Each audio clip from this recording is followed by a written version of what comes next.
So yun mga kawingwing, sinundo na natin yung kasag. Yan yung kumuha. Yan na yung mga kasag nila.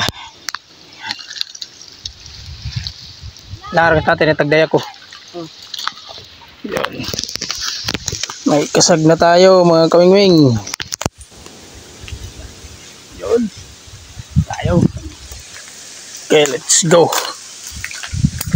Dadalhin natin to sa nag-order ng kasag. Pero dumaan muna tayo sa maraming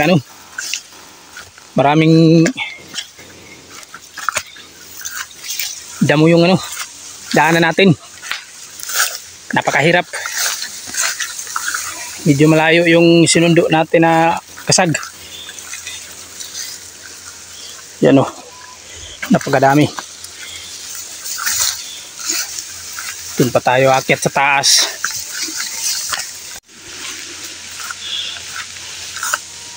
Yan yan mga kawingwing, daming kasag, mga higit 2 kilo to. Medyo marami-rami rin kasi gagamitin daw ngayon sa Christmas party nang nag-order sa atin.